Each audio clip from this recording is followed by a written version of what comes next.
What's going on, Android fans? This is Clayton Youngberg coming at you from the one and only AndroidAuthority.com. Today we're coming at you with another awesome review. We've got the Asus Transformer Pad TF300T, as well as the Asus Transformer Pad Mobile Dock.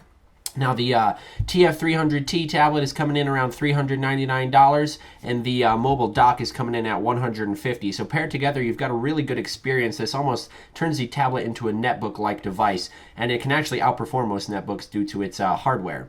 Now, anyways, let's just get into some of the hardware. We've got the royal blue Asus Transformer Pad here. You can see it's a really nice design. They went with the swirl design on the back. They usually do that. The Asus Transformer Prime had that with a metal back. Now, this is going with the plastic back for a cheaper tablet, but it does not lack any functionality. You can see here it's a nice clamshell design with the mobile dock. And it is really nice. It's nice and thin. We'll go ahead and take the tablet out of the mobile dock just for a moment to show you the look and feel of the tablet. Now, it easily is removed just by sliding this over, and you can pop it out. Got a nice sturdy hinge on the mobile dock there.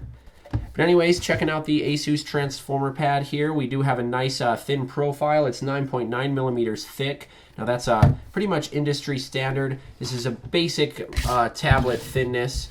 Compared here to the original Galaxy Tab, you can see not too much of a difference. The Galaxy Tab is actually a bit thinner, not too much heavier. Anyways, they are about the same size tablet. The bezels are a bit smaller, but the screen on each is 10.1 inches. Now, anyways, this is packing a 8 megapixel rear-facing camera. We've got a 1.2 megapixel front-facing camera. Now, the lens on the rear camera is really great. It has a 5-element lens. It has a really nice aperture as well. Anyways, the 10.1-inch display has IPS technology in plane switching. It means it's an LCD display, and it's coming in with a resolution of 1280 by 800. This also has 10-finger multi-touch support, which is pretty amazing. Now, anyways, this device is packing the Tegra 3 quad-core processor, which is actually a 5-core processor in essence. The 5th core is just a small little core that's clocked at 500 megahertz, used for when you're not doing intensive applications or anything like that. So it's a really power-saving design. Anyways, it's clocked at 1.2 gigahertz. We have our connector pin here. We've got our two ports to attach to our mobile dock. We've got our HDMI port, or mini HDMI. This is our mini SD port. Got our volume rocker here. We've got our power button at the top. We have our 3.5 millimeter headphone jack. Have our speaker right here. Now, that's only one speaker on this device, which is somewhat of a downfall in my eyes, but it does have the Asus Sonic Master technology. Now, the Sonic Master technology is a nice little technology. They've implemented some software. It sounds pretty nice, but your hand can somewhat cover the speaker back here when you're holding it in landscape mode. That's not necessarily awesome in my book. But anyways, this is running the Android Ice Cream Sandwich operating system. If we go into the settings and go into the About tablet, we can see we're running the 4.0.3. I do have a system update available, so I'll install that after the video, and we might see some newer operating system coming onto this. Now, I have rooted this device, but this is running the stock firmware. I flashed it back to stock. It's not rooted anymore. Everything is 100% stock. So anyways, it's got a nice user interface. We have our Asus custom user interface. We have our recent window. We can kill all of our recent apps that we're running right here. We've got our home button, and then we've got our back, just 3 on-screen soft keys. We've got our status bar here with our Asus settings here. We've got our performance mode, our battery saver mode, and then our balanced mode. Now, the performance is what you're going to want to be running if you're playing any games, watching some HD video. Everything will just look nice. We've got our auto rotate toggle, Wi-Fi settings here, Bluetooth as well. We can scroll through, have our sound settings, turn on sync, and then turn on our GPS. Anyways, going into the full settings, we have our Wi-Fi, Bluetooth, and data usage, as we usually do. And under the more settings, we have virtual private networks, airplane mode, tethering, and Wi-Fi direct. We've got our sound settings, we've got display. Now, this display is not as enhanced as the Transformer Prime, but it's still really great. It still has really great viewing conditions, especially when it's turned all the way up. You're not really going to need that indoors.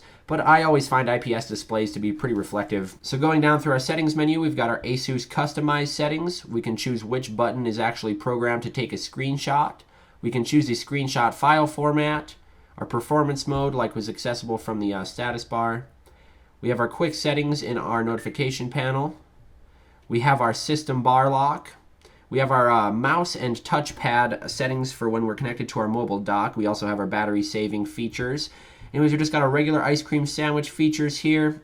Our regular developer options with 2D hardware acceleration and all that. A lot of great stuff. So anyways, we'll go back. We've got a few intuitive apps on the Asus tablet here. We've got the MyZine widget. This also just is basically an aggregator of weather, emails, calendar events, your books. You've got your browser here, and then you have music. I have no music on this device. Okay, so let's just pop this device in the mobile dock quickly and get a nice feel for how it interacts with the mobile dock. Now this is a really quality mobile dock. It's a lot better than the other manufacturers that make mobile docks. As you can see here, we'll compare it to the Samsung Galaxy Tab 10.1 mobile dock.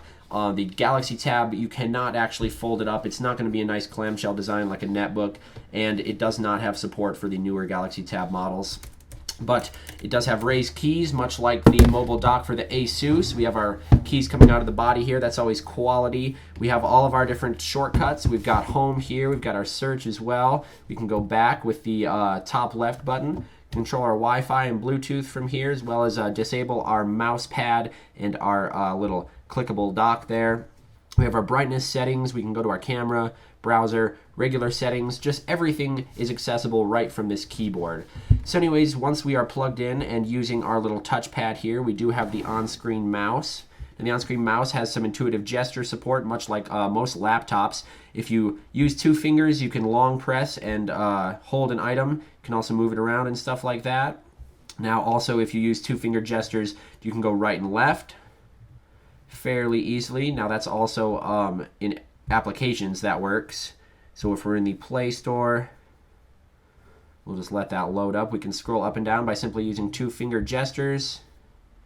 And then once in a subcategory, we can go left and right with our two finger gestures as well.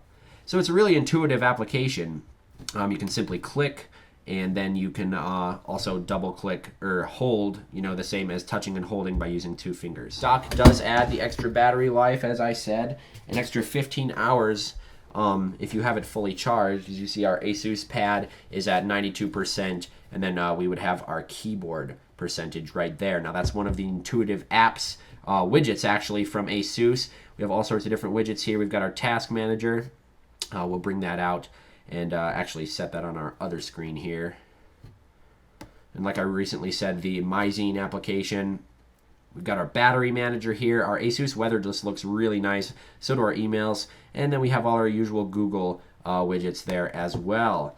Now anyways, this is the Tegra 3, so let's go to our task manager, kill all these apps, and then let's do a quadrant test as well as some gaming tests just to show you how good the Tegra 3 does perform. So let's make sure all of our apps are clear. So we have no memory being used up. We'll turn it on in performance mode, and then we'll do a quadrant test. See what we get for scores. We'll run a full benchmark. Just going to let that go. We'll return right after this. Okay, so we'll send for our results. The Tegra 3 was pushing 60 frames a second, which is pretty nice. We did get 4,049. That's right below the Transformer Prime. It's basically the same thing. The Tegra 3 does run really fast. Now the HTC One X is also running the Tegra 3. It looks like we're pretty even across the board in all areas. The CPU is just a little different. Now this can be overclocked when rooted and ROMmed. Also running a custom kernel, which I have done. But anyways, we'll just stick with the stock. We'll try and play some games here. Now, the Global application was actually preloaded on the device, and it was made specifically for the Tegra 3 just to demonstrate some of the cool graphics. Now you can also hear our sound, our Sonic Master technology. And basically you can see that the curtains are waving and stuff when the ball goes through. Now that's specific to the Tegra 3 devices. My orientation's a bit off, but you can see the nice colors and everything kind of reflecting off of the glow ball. The main feature of this, basically the waving curtains, courtesy of the Tegra 3. You see we have our NVIDIA logo up there. Nice reflections. The toppling of the barrels. And then our big old clown. So what we're